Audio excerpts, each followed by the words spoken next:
Study adapt ಮಾಡ್ಕೊಂಡು ಜೋತ್ ಬೀಳುವ ಅವಶ್ಯಕತೆ ಇಲ್ಲ. You are unique in some subject. ಕೆಲವೊಂದಿಷ್ಟು ಜನ ಬೆಳಗ್ಗೆ ಓದರಿರ್ತಾರ, ಬ್ರಾಹ್ಮಿ ಮುಹೂರ್ತದಲ್ಲಿ ಓದಿ. You are right, you are absolutely right. ಕೆಲವೊಂದಿಷ್ಟು ಜನ ರಾತ್ರಿ ಓದರಿರ್ತಾರ, ನೈಟ್ ಬರ್ಡ್ಸ್, ರಾತ್ರಿ ಎಷ್ಟೊತ್ತಾದ್ರೂ ಓದ್ತಿರ್ತಾರ. You are also right, read it. ಕೆಲವೊಂದಿಷ್ಟು ಜನ ಇಡೀ ಪುಸ್ತಕವನ್ನೇ ಪೇಂಟ್ ಹೊಡೆದಿರ್ತಾರ, ಕೆಂಪುದು, ಹಳದಿ, ನೀಲಿ. ನನ್ನ ಗೆಳೆಯ ಇದ್ದ ಕಲ್ಯಾಣ್ ರವೆಲ್ಲ ಅಂತ, ದಟ್ ಈಸ್ ಆಲ್ಸೋ ರೈಟ್. ಕೆಲವೊಂದಿಷ್ಟು ಜನ ಒಂದು ಸಾರಿ ಓದಿದ್ರೆ ಸಾಕು ಅರ್ಥ ಮಾಡ್ಕೊಂಡ್ಬಿಡ್ತಾರ, ಕ್ಲಾಸ್ ಕೇಳಿದ್ರೆ ಸಾಕು ಅರ್ಥ ಮಾಡ್ಕೊಂಡ್ಬಿಡ್ತಾರ. ಒಂದು ಸಾರಿ ಲಕ್ಷ್ಯ ಕೊಟ್ಟು ಕೇಳಿದ್ರೆ ಸಾಕು ಆ ನೋಟ್ಸ್ ಅನ್ನ ಶಾರ್ಟ್ ನೋಟ್ಸ್ ಮಾಡ್ಕೊಂಡು ಒಂದು ಸಬ್ ಹೆಡಿಂಗ್ ಬರ್ಕೊಂಡ್ರು ಅಂದ್ರೆ ಆ ಸಬ್ ಹೆಡಿಂಗ್ ಅಲ್ಲಿ 5 ಪೇಜ್ಗಳನ್ನ ಬರೆಯುವಷ್ಟು ಬ್ಯಾಕ್ ಎಂಡ್ ಅಲ್ಲಿ ಆ ಹಾರ್ಡ್ ಡಿಸ್ಕ್ ನಲ್ಲಿ ಶೇಖರಣೆ ಮಾಡಿ ಇಟ್ಕೊಂಡ್ಬಿಡ್ತಾರ, ಸೇವ್ ಮಾಡ್ಕೊಂಡ್ಬಿಡ್ತಾರ. ಅಂತವರು ಇರ್ತಾರೆ. ಕೆಲವೊಂದಿಷ್ಟು ಜನ ರಿಪಿಟೇಷನ್ ಹೆಚ್ಚಿಗೆ ಮಾಡ್ತಿರ್ತಾರ. ಓದಲೇಬೇಕು ಆ ಹುಡುಗ, ಅವ್ನು ರಿಪೀಟ್ ಮಾಡಲೇಬೇಕು, ಆನ್ಸರ್ ರೈಟಿಂಗ್ ಪ್ರಾಕ್ಟೀಸ್ ಮಾಡಲೇಬೇಕು, ಅದು ಸರಿ. ಕೆಲವೊಂದಿಷ್ಟು ಜನ ಈ ಪಿಕ್ಟೋರಲ್ ಡಿಪಿಕ್ಷನ್ ತಗೊಳ್ತಾರೆ, ಚಾರ್ಟ್. ನಂತರ ನಾನು ಚಾರ್ಟ್, ಸರ್ಕಲ್ ಏನೇನೋ ಮಾಡ್ಕೊಳ್ತೇನೆ. ಏನಾದ್ರೂ ಇಂಡಿಯನ್ ಕಾನ್ಸ್ಟಿಟ್ಯೂಷನ್ ಅಂತ ಬಂತಂದ್ರೆ ಸೇಲಿಯಂಟ್ ಫೀಚರ್ಸ್, ಅದು main basic structure, preamble, fundamental duty or responsibilities, fundamental rights, directive policies of state, principles of state policy, ಆ ತರದ್ದೆಲ್ಲ ಮಾಡ್ಕೊಳ್ತೀನಿ ನಾನು. ಚಿಕ್ಕ ಪುಸ್ತಕ ನನ್ನ ಹತ್ರ ಇಟ್ಕೊಳ್ತೀನಿ. ಏನೇ ಇದ್ರು ಒಂದು ಚಿಕ್ಕ ಪುಸ್ತಕ. ಇವತ್ತಿಗೂ ಕೂಡ things to be done list ಪ್ರತಿ ದಿವಸ ಬೆಳಿಗ್ಗೆ ನಾನು ಮಾಡ್ಕೊಂಡೆ. ಬೆಳಿಗ್ಗೆ 9:09ವರೆಗೆ ನಾನು ಮನೆ ಬಿಟ್ಟೆ ಅಂದ್ರೆ ಇವತ್ತು ಮಾಡಬೇಕಾದ ಕೆಲಸ 1 2 3 4 ಬರ್ಕೊಂಡೆ ಬರ್ತೇನೆ. While going back tonight, ರಾತ್ರಿ ವಾಪಸ್ ಹೋಗ್ಬೇಕಾದ್ರೆ 10ರಲ್ಲಿ ಎಷ್ಟಾಯ್ತು ಕೆಲಸ? 1 2 3 4 5 ಆಗಿದೆ, 6 ಆಯ್ತು, ಇನ್ 4 remaining, let me do it tomorrow.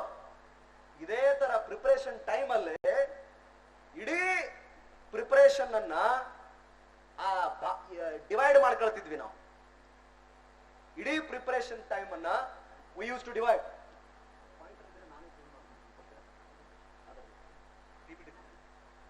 Divide ಮಾಡ್ಕೊಳ್ತಾ ಇದ್ದೆ. I use to split up ಪಾಲಿಟಿಗೆ, ಪಬ್ಲಿಕ್ ಅಡ್ಮಿನಿಸ್ಟ್ರೇಷನ್ಗೆ, ಜನರಲ್ ಸ್ಟಡೀಸ್ಗೆ, ಕನ್ನಡ ಲಿಟರೇಚರ್ಗೆ, ಪಬ್ಲಿಕ್ ಅಡ್ಮಿನಿಸ್ಟ್ರೇಷನ್ಗೆ, ಎಸ್ಎಗೆ, ಅದೆಲ್ಲ ಪೂರ್ತಿ ಕಂಪ್ಲೀಟ್ ಆಗಿ ನಾನೇ ಡಿವೈಡ್ ಮಾಡ್ಕೊಳ್ತಾ ಇದ್ದೆ. ಡಿವೈಡ್ ಮಾಡ್ಕೊಂಡ್ರೆ ಟೈಮ್ ಹಾಕೊಳ್ತಾ ಇದ್ದೆ. ಯಾರನ್ನೂ ಅಂಧಾನುಕರಣೆ ಮಾಡಬಾರದು. ಈಗ ರವಿಚಂದ್ರನ್ ಅವರು ಏನೋ ಹೇಳಿದ್ರಪ್ಪ, ರವಿಚಂದ್ರನ್ ಅವರು ಅಂತಿಮ ಅಲ್ಲ. ರವಿಚಂದ್ರನ್ ಅವರು ಹೇಳಿದ್ದ ಅದರ ಒಂದು ಭಾಗ ಅಷ್ಟೇ. ಉಳಿದವರು ಎಲ್ಲರೂ ಹೇಳಿದ್ದಾರೆ. What you like you take it. Few people are good in. ಕೆಲವೊಂದಿಷ್ಟು ಜನ ಒಂದೊಂದರಲ್ಲಿ ವಿಶೇಷ ಇರ್ತಾರೆ.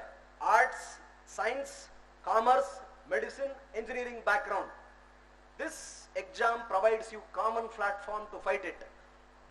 ನಿಮಗೆ ಕೆಲವೊಂದಿಷ್ಟು ಡಿಫಿಕಲ್ಟ್ ಆದ್ರ ಅವ್ರಿಗೂ ಕೆಲವೊಂದಿಷ್ಟು ಡಿಫಿಕಲ್ಟ್ ಆಗತ್ತ. ನಿಮಗೂ ಕೆಲವೊಂದಿಷ್ಟು ಈಸಿ ಅನ್ಸಿದ್ರ ಅವ್ರಿಗೂ ಕೆಲವೊಂದಿಷ್ಟು ಈಸಿ ಅನಿಸ್ತದ. Over all preparation matters a lot. So ಹಾಗಿದ್ದಲ್ಲಿ ನಿಮ್ಮ ಪ್ರಿಪರೇಷನ್ ಕಾಟಾಚಾರಕ್ಕೆ ಇರಬಾರದು. ನಿಮ್ಮ ಪ್ರಿಪರೇಷನ್ ಸಮಯವನ್ನ ಹಾಳು ಮಾಡ್ಲಿಕ್ಕೆ, ವ್ಯರ್ಥ ಮಾಡ್ಲಿಕ್ಕೆ ಇರಬಾರ್ದು. ತಂದೆ ತಾಯಿಗಳು ಸಿಕ್ಕಾಪಟ್ಟೆ ಕನಸುಗಳನ್ನು ಇಟ್ಕೊಂಡಿರ್ತಾರ. ನಿಮ್ಮ ಮೇಲೆ IAS ಪ್ರಿಪರೇಷನ್ ಮಾಡ್ತೀನಿ ಅನ್ನೋದೇ ಒಂದು ಹೆಮ್ಮೆ ವಿಷಯ ಅಲ್ವೇ? IAS ಪ್ರಿಪೇರ್ ಮಾಡ್ತಿದ್ದಾಳೆ ನನ್ನ ಮಗಳು, ನನ್ನ ಮಗ, ನನ್ನ ಅಳಿಯ, ನನ್ನ ಅಣ್ಣ, ನನ್ನ ತಮ್ಮ, ನನ್ನ ಗೆಳೆಯ. It is a prestigious issue. ಹಂಗಂದ್ರೆ ಸಾಕನು? ಹಂಗಂದ್ರೆ ನೀವು ಪೂರ್ತಿ ಅದನ್ನ ಮಾಡ್ತಾನೆ ಉಳ್ಕೊಂಡ್ಬಿಡ್ತೀರಾ, ಬರೀ ಅದನ್ನ ಹೇಳ್ತಾನೆ ಉಳ್ಕೊಂಡ್ಬಿಡ್ತೀರಾ. ಅದು ಆಗಲ್ಲ. ಸೊ ಹಾಗಾಗಿ you have to decide what you want. ಹಿಂದಾಗಿದ್ದಾಗೋಯ್ತು, ಫೇಲ್ ಆದ್ರೂ ಪರವಾಗಿಲ್ಲ, ಏನಾದ್ರೂ ಪರವಾಗಿಲ್ಲ. ಇನ್ನುಳಿದ ನಿಮ್ಮ ಬದುಕಿನಲ್ಲಿ ಇದು ಮೊದಲನೇ ದಿವಸನಪ್ಪ.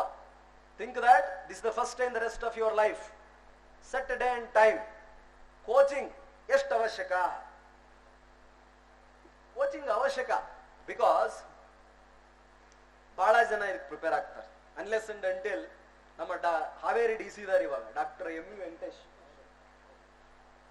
ಹಾವೇರಿ DC MU ವೆಂಕಟೇಶ್ ಅಂತ 74ನೇ ರ್ಯಾಂಕ್ ಅವ್ರ ರಾಜ್ಯಕ್ಕೆ 2008ನೇ ಸಿವಿಲ್ ಸರ್ವಿಸ್ ಎಕ್ಸಾಮಿನೇಷನ್ ನಲ್ಲಿ. ಅವನು MD DNB ವಿಕ್ಟೋರಿಯಾ ಹಾಸ್ಪಿಟಲ್ ಕೆಲಸ ಮಾಡ್ಬೇಕಾದ್ರೆ 1 ಲಕ್ಷ ರೂಪಾಯಿ ಸಂಬಳ ಅವಂಗ. ನಮ್ ಜೊತೆ ಸೇರಿದಾಗ ಅದು 35-46 ಇಳಿತ. ಪೇ ಪ್ರೊಟೆಕ್ಷನ್ ಇದ್ರು. MD DNB doctor. ಅವನು ಬರೀ ಕೋಚಿಂಗ್ ತಗೊಂಡ್ಬಂದು ನೋಟ್ಸ್ ಎಲ್ಲರ ಕಡೆ ಕಲೆಕ್ಟ್ ಮಾಡೋದು, ಓದೋದು, ಬರೆಯೋದು. ಅಂತಹ ಪ್ರತಿಭಾವಂತರು ನೀವು ಆಗಿದ್ರೆ ಪರವಾಗಿಲ್ಲ, no problem, you can sit at home and prepare. ಇಲ್ಲ ಸರ್, ನಾವು ಆವರೇಜ್ ಸ್ಟೂಡೆಂಟ್, ನಾವು ಕನ್ನಡ ಮೀಡಿಯಂ ಓದೋರು, ಇಂಗ್ಲಿಷ್ನಾಗ ನಮ್ಗೆ ಅವಾಗ ಅವಾಗ ನೋಡಿದ್ರೆ ಭಯ ಆಗುತ್ತಾ? ನಿಮಗೂ ಭಯ ಆಯ್ತದ? ನಂತರ ತಲೆನೇ ಕೆಡಿಸ್ಕೊಬೇಡ್ರಿ. ಅವ್ರು ಇಂಗ್ಲೆಂಡ್ನಾಗ ಕನ್ನಡ ಮಾತಾಡ್ತಾರನ ಹಂಗ ಇದು ನಮಗೆ ಸಮಾಧಾನ ಮಾಡ್ಕೊಳಕ್ ಕೇಳ್ಕೊಂಡಿದ್ರು ಮರಾಯ. ಆಕ್ಚುಲಿ ಇಂಗ್ಲಿಷ್ ಕಲಿಬೇಕಾ? ಇಟ್ಸ್ ಅ ಗ್ಲೋಬಲ್ ಲ್ಯಾಂಗ್ವೇಜ್ ಅಲ್ವೇ? Why you have to learn ಅಂದ್ರೆ, think that tomorrow you become an IAS officer or IPS officer. You have to explain ಅಲ್ಲ ಒಂದು ಪ್ರಾಜೆಕ್ಟ್ ಬಗ್ಗೆ. ನಾಳೆ ಸ್ವಚ್ಛ ಭಾರತ್ ಮಿಷನ್ ಬಗ್ಗೆ CO ಸಾಹೇಬ್ರಿಗೆ, DC ಸಾಹೇಬ್ರಿಗೆ, ಕೀನ್ಯಾನೋ, ಉಗಾಂಡನೋ, England come and project you have done a Shivamogga city or Mysuru city like this, we are very much interest, come and give a presentation ಅಂತ ಹೇಳಿದ್ರೆ ಅಲ್ಲಿ ಹೋಗಿಬಿಟ್ಟು ಟ್ರಾನ್ಸ್ಲೇಟರ್ ಇಟ್ಕೊಂಡು ಮಾಡೋದು ಸರಿ ಆಗಲ್ಲ. ಟ್ರಾನ್ಸ್ಲೇಷನ್ ಬಹಳ ಡೇಂಜರ್. ಟ್ರಾನ್ಸ್ಲೇಷನ್ ನಿಮ್ಗೆ ಅನುಭವ ಆಗೈತೆ? ಟ್ರಾನ್ಸ್ಲೇಷನ್ ನಮ್ಗೆ ಬಹಳ ಸಲ ಅನುಭವ ಆಗೈತಿ. ಟ್ರಾನ್ಸ್ಲೇಷನ್ ಬಹಳ ಡೇಂಜರ್. ನಾವೇನೋ ಹೇಳಿರ್ತೀವಿ, ಅವ್ರಿಗೆ ಏನೋ ತಿರ್ದಿರ್ತೈತಿ. ನಾವೇನೋ ಮಾತಾಡಿರ್ತೀವಿ, ಅವ್ರು ಏನೋ ಅನ್ಕೊಳ್ಳಿ, ತಲೆ ಕೆಡಿಸ್ಕೊಬೇಡ್ರಿ. But you have to learn English language. It's a medium of instruction.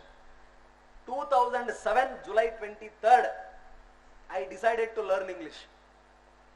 2007 July 23rd somebody told that ಕನ್ನಡದಲ್ಲಿ ಮಾಡ್ಲಿಕ್ಕೆ ಇದು ಅಸಾಧ್ಯ, ರಿಸೋರ್ಸ್ ಮೆಟೀರಿಯಲ್ ಸಿಗಲ್ಲ ನಿನಗೆ ಧಾರವಾಡದಲ್ಲಿ. So I started. First Indian express ಪತ್ರಿಕೆ ಓದ್ತಾ ಇದ್ದೆ, ಆಮೇಲೆ ಸ್ಲೋಲಿ ದ ಹಿಂದೂ ಕನ್ವರ್ಟ್ ಆದೆ, ಪ್ರಜಾವಾಣಿ ಪತ್ರಿಕೆ ಓದ್ತಾ ಇದ್ದೆ. ಕನ್ನಡ ಓದ್ತೀವಿ ಬಿಡ್ರಿ, ಹೆಂಗಾದ್ರೂ ಕೇಳಿದ್ರು ತಿರುಗಿ ಮುರುಗಿ ಏನ್ ಬೇಕಾದ ಹಾಕಿದ್ರು ಹಿಂಡಿದ್ರು ಕನ್ನಡ ಬರೆಯೋ ಸ್ವಲ್ಪ ಶಕ್ತಿ ಇದೆ. ಆದ್ರೆ ಇಂಗ್ಲಿಷ್ ನಮಗೆ ಕಬ್ಬಿಣದ ಕಡಲೆ ಆಗಿತ್ತು. ಕಲ್ಕೊಂಡ್ವಿ. Practice practice practice. 30 ದಿವಸದಲ್ಲಿ ಇಂಗ್ಲಿಷ್ ಕಲಿರಿ, ಪುಸ್ತಕ ಓದಿರಿ, ಇಂಗ್ಲಿಷ್ ಬರಲ್ಲ. You have to practice it. ಪದೇ ಪದೇ ಏನನ್ನ ನಾವು ಪುನರುಚ್ಚಾರ ಮತ್ತು ಪದೇ ಪದೇ ಪ್ರಾಕ್ಟೀಸ್ ಮಾಡ್ತೀವೋ ಅದು ಮಾತ್ರ ಬರುತ್ತೆ. ಎಷ್ಟೇ ಓದಿ, remember you are not here to do research. ನಾವು ರಿಸರ್ಚ್ ಮಾಡಬೇಕಾಗಿದೆ ಏನು? MPhil ಮಾಡಬೇಕಾಗಿದೆ ಏನು? ಪಬ್ಲಿಕ್ ಅಡ್ಮಿನಿಸ್ಟ್ರೇಷನೋ, ಕನ್ನಡ ಲಿಟರೇಚರೋ, ಆಂಥ್ರೋಪಾಲಜಿನೋ, ಜಿಯೋಗ್ರಫಿನೋ, ಸೋಷಿಯಾಲಜಿನೋ, ಪೊಲಿಟಿಕಲ್ ಸೈನ್ಸ್ ನಾಳೆ ನೀವು ಆಪ್ಷನಲ್ ಸಬ್ಜೆಕ್ಟ್ ಆಗಿ ತಗೊಂಡ್ರೆ ಎಲ್ಲಾ ಪುಸ್ತಕಗಳನ್ನು ತಗೊಂಬಂದಿಟ್ಟು, ಅದೊಂದು ಕೆಟ್ಟ ಹ್ಯಾಬಿಟ್. UPSC ಪ್ರಿಪರೇಷನ್ ಎಲ್ಲಾ ಪುಸ್ತಕ ತಗೊಂಡ್ಬರೋದು, ಇಡೋದು, ಒಟ್ಟು ಬಿಡ್ತೀವಿ. Don't bring books and stack it if you can't read it. Text books are different, reference books are different. Text books are different, reference books are different. Indian ಪಾಲಿಟಿನಪ್ಪ ಲಕ್ಷ್ಮೀಕಾಂತ್ ಅಂತ ಒಳ್ಳೆ ಪುಸ್ತಕ ಐತಿ, ಅದು ಟೆಕ್ಸ್ಟ್ ಬುಕ್. ದೊಡ್ಡ ಅವರೆಲ್ಲ ಸಿಕ್ಕಾಪಟ್ಟೆ ವ್ಯಾಲ್ಯೂಮ್ 1, 2, 3, 4 ಅಂತ ಬರ್ದಾರ, constitutional authors. We are not going to become supreme court lawyers or judge or practicing professor. ಇಲ್ಲಲ್ಲ, ಬಂದನ, ನೋಡಿನ, ಬರದನ, ಹೋದನ ಅಷ್ಟೇ ಇರ್ಬೇಕ. ಅದಕ್ಕೆ ಏನು ಬೇಕು ಅಷ್ಟೇ ಓದೋಣ, ಹೆಚ್ಚಿಗೆ ಓದಬಾರ್ದು. ಹೆಚ್ಚಿಗೆ ಓದ್ತಾ ಕೂತ್ರೆ ಯು ವಿಲ್ ಬಿಕಮ್ ಪಂಡಿತ. ಅದರಲ್ಲಿ ಎಲ್ಲರಿಗೂ ಹೇಳ್ತಾ ಹೋಗ್ತೀರಿ, ಪರೀಕ್ಷೆ ಬಂದಿತ್ತು ಹಂಗಾತು ಹಿಂಗಾತಂತ. No, world will not listen failed stories. It is after success. The world is after success. So if you want to become a successful candidate, ಏನು ಓದಬಾರ್ದು ಅನ್ನೋದನ್ನ ಫಸ್ಟ್ ಒಂದು ಲಿಸ್ಟ್ ಮಾಡ್ಕೊಳ್ಳಿ. ಏನೇನು ಓದಬಾರ್ದಪ್ಪ? ದ ಹಿಂದೂ ಪೇಪರ್ ಪೂರ್ತಿ ಪುಟ 1ರಿಂದ ಪುಟ ಕೊನೆವರೆಗೆ ಓದೋ ಅವಶ್ಯಕತೆ ಇಲ್ಲ.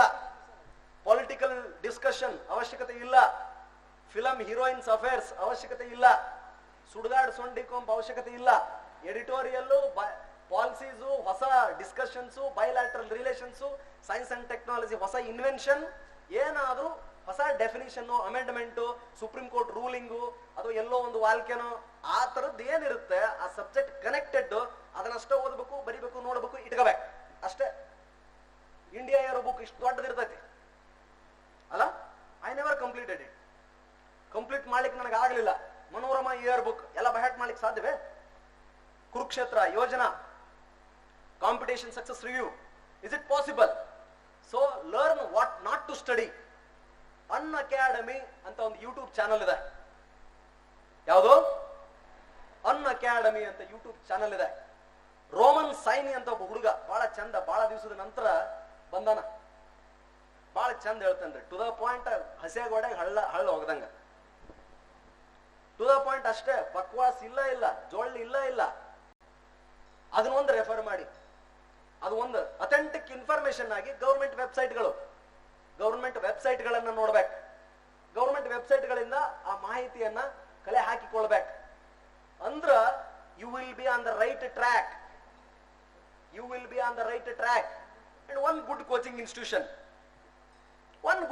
Institution, which can help you. ಬಹಳ ಡಿಸ್ಟ್ರಾಕ್ಟ್ ಮಾಡುತ್ತೆ UPSC ಪ್ರಿಪರೇಷನ್ ಅನ್ನೋದು, ಬಹಳ ಡಿಸ್ಟ್ರಾಕ್ಟ್ ಮಾಡುತ್ತೆ.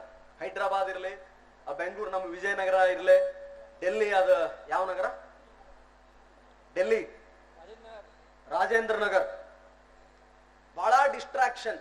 ಸುಮ್ಮನೆ ಓದೋದು 1 ಗಂಟೆ, ಹರಟೆ 4 ಗಂಟೆ, ಓದೋದು 1 ಗಂಟೆ, ಹರಟೆ 4 ಗಂಟೆ. ಅದು ಇರಕೂಡುದು, ವಿದ್ಯಾರ್ಥಿಯ ಲಕ್ಷಣ ಅಲ್ಲ.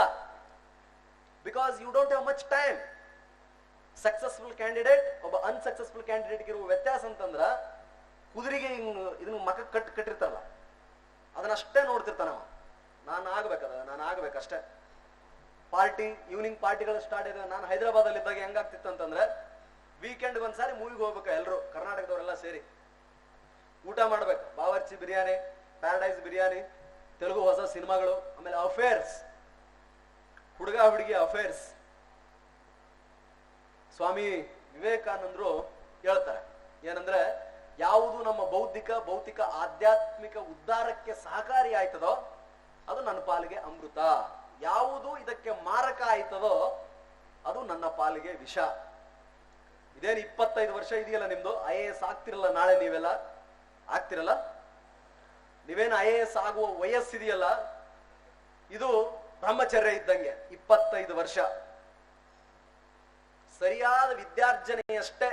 ಮುಂಬರುವ 75 ವರ್ಷ ಗೃಹಸ್ಥಾಶ್ರಮ, 25 ವರ್ಷ ವಾನಪ್ರಸ್ಥ, 25 ವರ್ಷ ಸನ್ಯಾಸ. ಆ ಮುಂಬರುವ 75 ವರ್ಷಕ್ಕೆ ಇದು ಅಡಿಪಾಯ. ಏನ್ ಬೇಕು ಎಲ್ಲ ಕಲ್ತ್ಕೊಂಡ್ಬಿಡೋಣ. Public speaking, yes, let us learn it. Group discussion, let us learn it.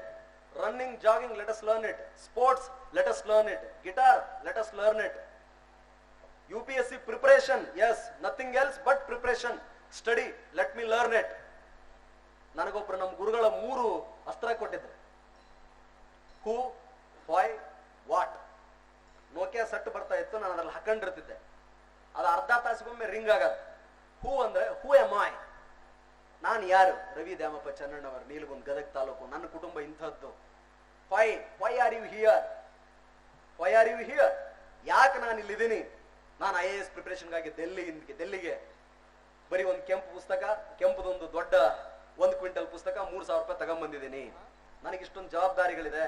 ನಾನು ಇಲ್ಲಿ ಕೆಲಸ ಮಾಡ್ತಿದ್ದೀನಿ. ನನ್ನ ಕತೆ ಎಲ್ಲರ ಹತ್ರ ಹೋದ್ರೆ ಯಾರು ಕೇಳಲ್ಲ. ನಾನು ಸಕ್ಸಸ್ಫುಲ್ ಕ್ಯಾಂಡಿಡೇಟ್ ಆಗಲೇಬೇಕು. Why are you here? What I am doing now? ನಾನು ಈ ಸದ್ಯ ಏನ್ ಮಾಡ್ತಾ ಇದ್ದೀನಿ? Who am I, why I am here, and what I am doing now. ನಾನು ಏನ್ ಮಾಡ್ತಾ ಇದ್ದೀನಿ? ನಾನು ಟೈಮ್ ಪಾಸ್ ಮಾಡ್ತಾ ಇದ್ದೀನಾ? ಗಾಸಿಪ್ ಮಾಡ್ತಾ ಇದ್ದೀನಾ? ಎಕ್ಸ್ಕ್ಯೂಸ್ ಕೊಡ್ತಾ ಇದ್ದೀನಾ? ನಿದ್ದೆ ಮಾಡ್ತಾ ಇದ್ದೀನಾ? ಹಾಡು ಹಾಡ್ತಾ ಇದ್ದೀನಾ? ಅಥವಾ ಓದ್ತಾ ಇದ್ದೀನಾ? ಬರಿತಾ ಇದ್ದೀನಾ? ಕ್ಲಾಸ್ ಅನ್ನ ಕೇಳ್ತಾ ಇದ್ದೀನಾ? ಕಂಪ್ಲೀಟ್ ಆಗಿ ಮನನ ಮಾಡ್ತಾನೆ ಇರೋದು. ಗ್ಯಾಪ್ ಇಲ್ವೇ ಇಲ್ಲ. 13 ವರ್ಷ ವನವಾಸ, 1 ವರ್ಷ, 12 ವರ್ಷ ವನವಾಸ, 1 ವರ್ಷ